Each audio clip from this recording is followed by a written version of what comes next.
Baik, perkenalkan nama saya Idu Bagus Kumanggalit Asaman dengan NIM 2515051129. Di sini saya akan membahas mengenai ERD. Entity Relationship Diagram atau yang disebut ERD. Diagram hubungan entitas adalah sebuah model visual yang digunakan untuk merancang struktur basis data.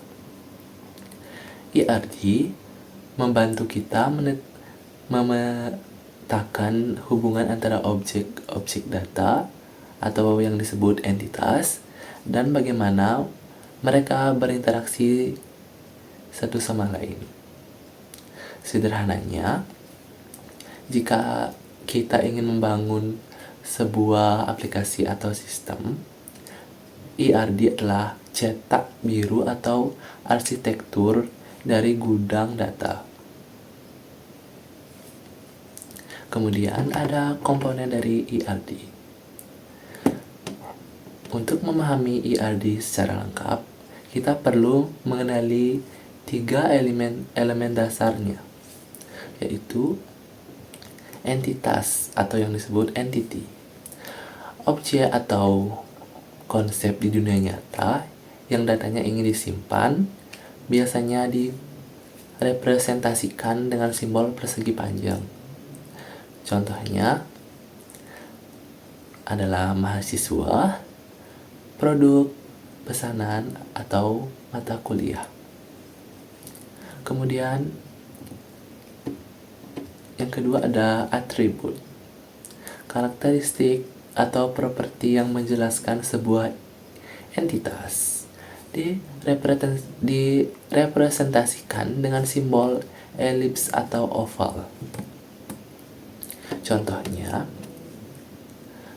untuk entitas, misalnya saya sebagai mahasiswa, atributnya bisa berupa NIM, alamat, nama, dan tanggal lahir.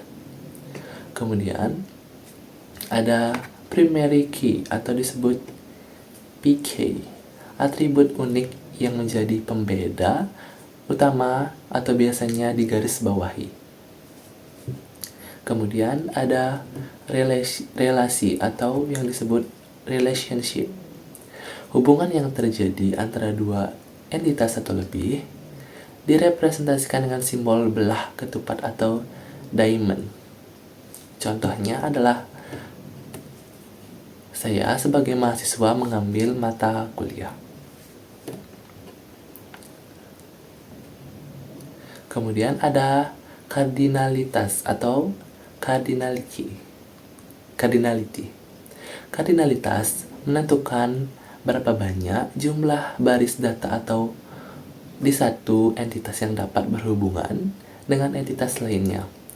Ada 3 jenis utamanya, yaitu one-to-one, yang meliputi satu entitas A hanya berhubungan dengan satu entitas B. Contohnya, satu suami memiliki satu istri. Kemudian ada one-to-many.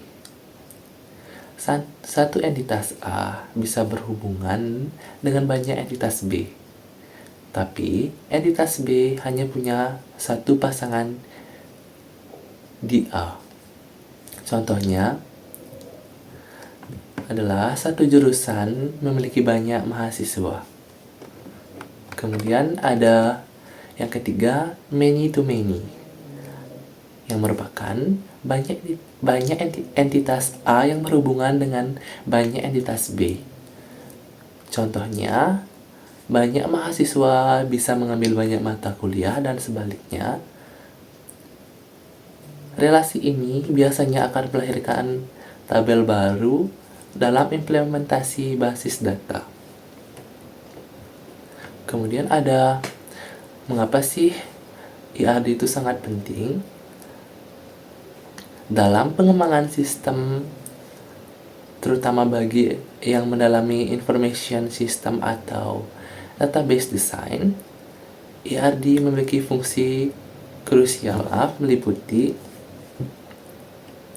visual struktur, yang mana memudahkan pengembang melihat bagaimana data mengalir dan terhubung tanpa harus membaca kode program yang rumit. Kemudian dokumentasi menjadi panduan resmi bagi tim developer atau analis sistem saat melakukan pemeliharaan basis data. Yang ketiga ada pendeteksi error dini.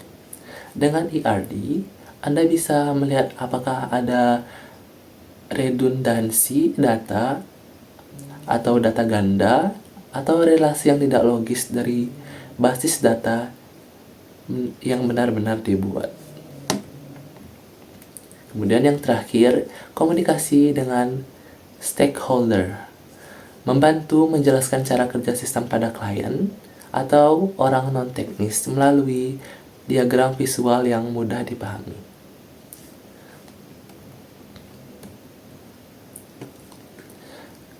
Kemudian ada tahapan-tahapan singkat membuat ERD. Yang pertama yaitu identifikasi entitas. Tentukan objek apa saja yang terlibat. Kemudian ada tentukan atribut. Apa saja sih data yang harus dicatat dari tiap objek tersebut. Kemudian tentukan relasi. Bagaimana hubungan antar suatu objek dengan objek yang lainnya. Kemudian isi kardinalitas. Tentukan batasan hubungannya. Misalnya yang saya sebutkan tadi ada one to one to many, ada many to many. Kemudian yang kelima, gambar diagram. Gunakan alat seperti Lucidchart, Draw.io, atau Power Design untuk merapikannya. Baik, itu sekian dari penjelasan saya mengenai ERD. Mohon maaf apabila ada salah kata dalam pengucapan atau perkataan saya yang kurang berkenan. Saya akhiri dengan terima kasih.